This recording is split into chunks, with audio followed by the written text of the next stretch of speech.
জামায়াত ইসলামী ময়মনসিংহ মহানগর জেলা শাখা আয়োজিত আজকের এই কর্মী সম্মেলনে আসসালামু আলাইকুম ওয়া রাহমাতুল্লাহ।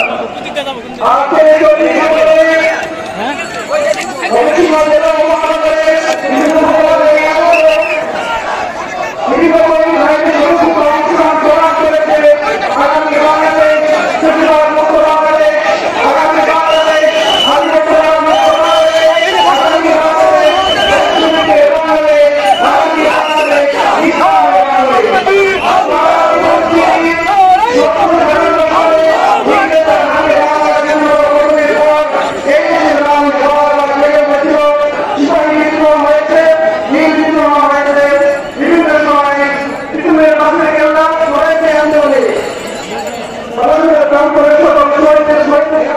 সংক্ষিপ্ত শুভেচ্ছা বক্তব্য রাখার জন্য এ পর্যায়ে আমাদের উদ্দেশ্যে সংক্ষিপ্ত শুভেচ্ছা বক্তব্য নিয়ে আসছে বাংলাদেশ জামায়াত ইসলামীর ময়মনসিংহ জেলা শাখার সংগ্রামী নায়েবে ফুলবাড়িয়ার সংসদীয় আসনের জামায়াত মনোনীত সম্ভাব্য সংসদ সদস্য প্রার্থী অধ্যক্ষ কামরুল হাসান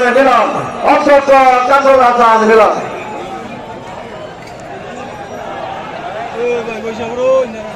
আসসালামু আলাইকুম ওয়া রাহমাতুল্লাহি ওয়া বারাকাতুহু। সংগ্রামী সভাপতি ময়মনসিংহ মহানগর জামাতের আমির মাওলানা কামরুল হাসান ইমরুল, উপস্থিত আছেন জামাতের কেন্দ্রীয় নির্বাহী পরিষদের সদস্য অ্যাডভোকেট মতিউর রহমান আকন ভাই এবং কেন্দ্রীয় এবং স্থানীয় নেতৃবৃন্দ, সাংবাদিক। ইসলামী কল্যাণকে প্রতিষ্ঠা করার জন্য ঐক্যবদ্ধ হতে হবে। বন্ধ করে ইসলামকে ব্যাপারে ঐক্যবদ্ধ হতে হবে। সংগ্রামী ভাই বন্ধুগণ, আমাদেরকে এই একটি কল্যাণকর রাষ্ট্র প্রতিষ্ঠার জন্য শুধু সম্মেলন করলে হবে না, বক্তব্য দিলে হবে না, বরং প্রতিটি ঘরে ঘরে গিয়ে মানুষকে ইসলামের দাওয়াত দিতে হবে, ইসলামের সুফল ঘরে ঘরে পৌঁছে দিতে হবে। তাই সম্মানিত বন্ধুগণ, আমি আজকের এই সম্মেলনের আহ্বান করতে চাই। আজকে ময়মনসিংহ অঞ্চলের ময়মনসিংহ বৃহৎ সম্মেলন থেকে আমরা চারিদিকে ছড়িয়ে পড়বো এবং ইসলামী কল্যাণের পক্ষে সর্বোচ্চ তৈরির জন্য ইনশাআল্লাহ আমরা প্রতিটি ঘরে ঘরে এই ইসলামের দাওয়াত পৌঁছে দেবো। আপনার কি রাজি আছে? আল্লাহ আমাদের সকলকে তৌফিক দান করুন। এই কথা বলে আমি সংক্ষিপ্ত বক্তব্য শেষ করছি। আলহামদুলিল্লাহ রাব্বিল আলামিন। বাংলাদেশ জিন্দাবাদ, বাংলাদেশ জামাত ইসলামী জিন্দাবাদ জিন্দাবাদ। আসসালামু আলাইকুম ওয়া রাহমাতুল্লাহ।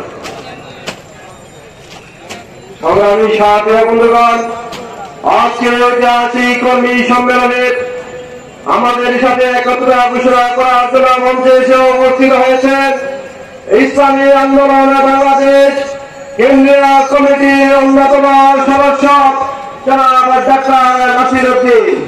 সংগ্রামী সাথী বন্ধুগণ,